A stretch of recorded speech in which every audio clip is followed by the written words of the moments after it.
The boys season 3 episode 7। अब इस show के जो पिछले एपिसोड हैं उनमें तुम्हें अगर मिस्ट्री ना खुले और एक आध झटका ना लगे तो शो पूरा नहीं होता। और शो की ये परंपरा इस एपिसोड ने भी बहुत अच्छी तरीके से निभाई है, क्योंकि इस एपिसोड में जो मिस्ट्री खुली है वो बहुत ही ज़्यादा माइंड ब्लोइंग है और टोटली अनएक्सपेक्टेड थी। तो अगर तुमने शो अभी नहीं देखा है तो मैं कहूँगा कि ये वीडियो ना देखो, क्योंकि मैं इसमें स्पॉयलर्स देने वाला हूँ। ओके देन, तो जैसा कि हमें इस एपिसोड में पता चला कि होमलैंडर, हमारा प्यारा साइकोपैथ सुपरमैन, असल में सोल्जर बॉय का बेटा है, जिसे सोल्जर बॉय का सीमन यूज करके लैब में बनाया गया है। और उसके बाद की स्टोरी तो तुम्हें मालूम ही है। लेकिन क्योंकि वॉर्ड चाहता था कि सोल्जर बॉय रास्ते से हट जाए, क्योंकि वो बंदा कभी बुढ़ा नहीं होता, तो उसकी लेगेसी क्रिएट करना लगभग नामुमकिन है, इसलिए उन्होंने सोल्जर बॉय को रशियंस के हाथों पकड़वा दिया ताकि एक नया सुपर हीरो क्रिएट कर सकें, जिसको उन्होंने नाम दिया होमलैंडर। और इस एपिसोड में एक और जो बहुत सबसे बेहतरीन बात हुई वो हुई थी, हमें पता चल गया कि ब्लैक नोआ का फ्लैशबैक क्या है। हमें मालूम पड़ा कि उसके दिमाग में क्या भसड़ चलती है। उसे कार्टून कैरेक्टर नजर आते हैं उससे बात करते हुए, जो उसे कंफर्ट करते हैं और कहते हैं कि वो उसे बचा लेंगे, जैसे कि वो हमेशा करते हुए आए। तो तुम्हें मालूम है कि अब से 1-2 एपिसोड पहले होमलैंडर ने कहा था कि वो कोई बुरा इंसान नहीं है, वो लोगों को मारना नहीं चाहता अगर वो उसके बीच में ना आए तो। वेल, उसके बुरे की और अच्छे की जो परिभाषा है वो हिली हुई है, क्योंकि जिस तरीके से ब्लैक नोआ का फ्लैशबैक दिखाया गया है उसे देख के तो बिल्कुल ऐसा लगता है कि जो एक नंबर का घटिया और बहुत ही बेकार लीडर था, जो दूसरों को मारने में बिल्कुल भी नहीं हिचकिचाता था, चाहे वो उसके खुद के टीम के मेंबर ही क्यों ना हो। और यही वजह है कि जब रशियंस ने हमला किया तो सोल्जर बॉय की सारी टीम उसके खिलाफ हो गई और उसे पकड़वाने में मदद की। अब ब्लैक नोआ इस सिचुएशन में क्या करेगा? वेल, उसके कार्टून कैरेक्टर उसे कंफर्ट तो दे रहे हैं कि जाओ अपने डर का सामना करो, लेकिन मुझे लगता नहीं कि वो सोल्जर बॉय के आगे टिक पाएगा। खैर, ये सब आगे की बात है। 2-3 चीज़ें इसमें और हुई, जैसे कि अभी हमने देखा कि विक्टोरिया न्यूमैन ने होमलैंडर को किसी तरीके का पर्चा पकड़ाया, पता नहीं उसमें क्या है। अब वो क्योंकि स्टारलाइट की तरफ नहीं हो पाई तो अब लग रहा है कि होमलैंडर की तरफ हो जाएगी, लेकिन वो लेडी किसी को भी धोखा दे सकती है, तो हो सकता है कि वो होमलैंडर के खिलाफ ही हो अभी भी। और होमलैंडर का जो दूध के साथ ऑब्सेशन है वो वैसा का वैसा ही बरकरार है। इस बार उसे गाय मिल गई जिसका उसने दूध निकाल के पी लिया। क्या बेहतरीन साइकोपैथिक और वियर्ड फील कराने वाला सीन था। खैर एनीवे, जो मिस्ट्री रिवील हुई है कि होमलैंडर सोल्जर बॉय का बेटा है, ये बहुत ही बड़ा इम्पैक्ट डालने वाली है स्टोरी पे, क्योंकि ऑब्वियसली तुम समझ गए होगे कि अब सोल्जर बॉय अपने बेटे को मारना तो नहीं चाहेगा। अगर नहीं मारता है तो फिर हमारे प्यारे बिली बुचर के लिए प्रॉब्लम क्रिएट हो जाएंगी। एक तो होमलैंडर पहले से ही था, अब उसका बाप भी आ गया है जो ऑब्वियसली अपने बेटे का साथ ही देगा, फिर बेटा चाहे कितना ही कमीना क्यों ना हो। और दूसरी तरफ क्योंकि होमलैंडर को सिर्फ प्यार चाहिए, उसे थोड़े बहुत पेरेंट इशू भी थे, तो फिर अब तो उसका बाप सामने आ गया है, तो हो सकता है कि बाप बेटे की खूब बढ़िया जमे।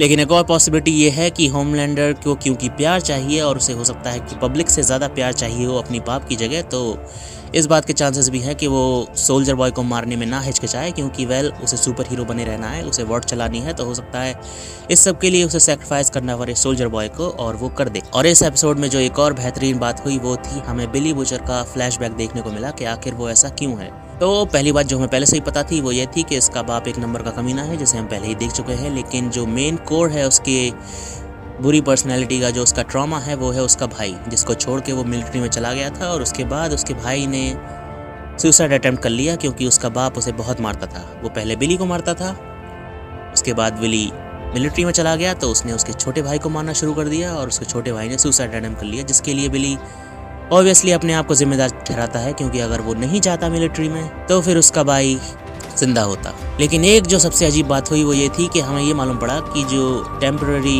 वी है, कंपाउंड वी, जो इनको टेम्पररी पावर देता है हरी रंग वाला, वो ऑब्वियसली इनके दिमाग के साथ भसड़ मचा रहा है, मतलब इन्हें धीरे धीरे मार रहा है। 3 से 5 डोज काफ़ी हैं एक इंसान को पूरी तरीके से मारने के लिए। अब ये बात जानने के बाद मुझे लगा था कि बिली बुचर ह्यूई को ये सब नहीं देगा, लेकिन वो तो कह रहा है कि उसे और ज़्यादा कंपाउंड वी की ज़रूरत है ताकि वो मिलकर सुपर हीरो की वाट लगा सकें।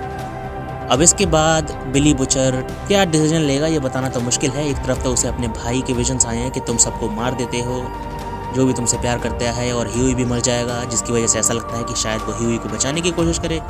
दूसरी तरफ वो कह रहा है कि उसे और ज़्यादा टेम्परेरी कंपाउंड वी की ज़रूरत है, वो लेने जाएगा उसे, और दोनों मिल के सुपर हीरो की बैंड बजाएंगे।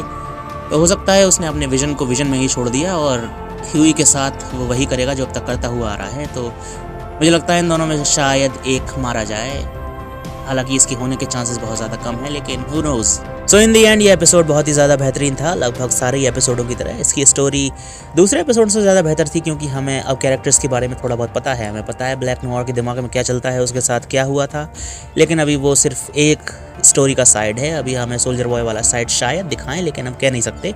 मुझे लगता है जो था यही था, सोल्जर बॉय एक नंबर का हरामी आदमी था और उसने अपनी टीम के साथ अब्यूजिव बिहेवियर किया और उसकी टीम ने एंड टाइम पर उसे धोखा दे दिया। अगर वो शुरुआत से एक अच्छा लीडर होता तो मुझे नहीं लगता कि रशियंस के हाथों उसकी टीम उसे बेच देती। दूसरी तरफ हमें बिली बुचर के दिमाग के बारे में पता चल चुका है कि यह उसका फ्लैशबैक क्या है, वो क्यों है ऐसा। वो अपने बाप की तरह बनना नहीं चाहता था, लेकिन इस सिचुएशन में आगे लगता है कि अब लेकिन धीरे धीरे वो अपने बाप की तरह हो ही गया। मतलब उसके जो डिसीजंस हैं उनकी वजह से पहले तो उसका भाई मारा गया और अब ह्यूई की बारी है। लेकिन मुझे लगता नहीं कि ह्यूई मरेगा, क्योंकि भाई शो की शुरुआत ही उसी के पॉइंट ऑफ व्यू से हुई थी, तो हो सकता है कि एंड भी उसी से हो। तो इन दी एंड बिली बुचर उसे बचा ही लेगा। लेकिन जो बड़ी प्रॉब्लम खड़ी हुई है हमारे हीरोज़ के आगे, वो है हमारे प्यारे सोल्जर बॉय का और होमलैंडर का relation.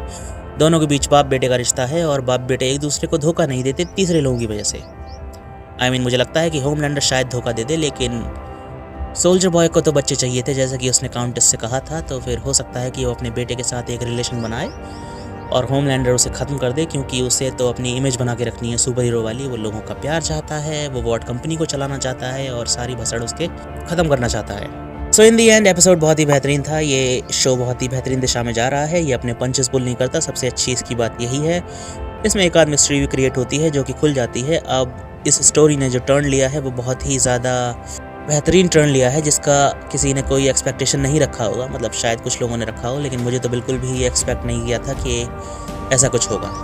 So in the and the boys हमेशा की तरह अपने रूट्स से बंधा हुआ है। अब आगे देखना यह है कि बिली बुचर, सोल्जर बॉय और हमारे ब्लैक नोयर, जो कि तीनों एक तरह के डिसीजन मेकिंग में फंसे हुए हैं, ये आखिर क्या डिसीजन लेते हैं आगे जाके। ओके देन, तो तुमसे मिलूंगा मैं अपने अगले वीडियो में। Till then take care and bye bye.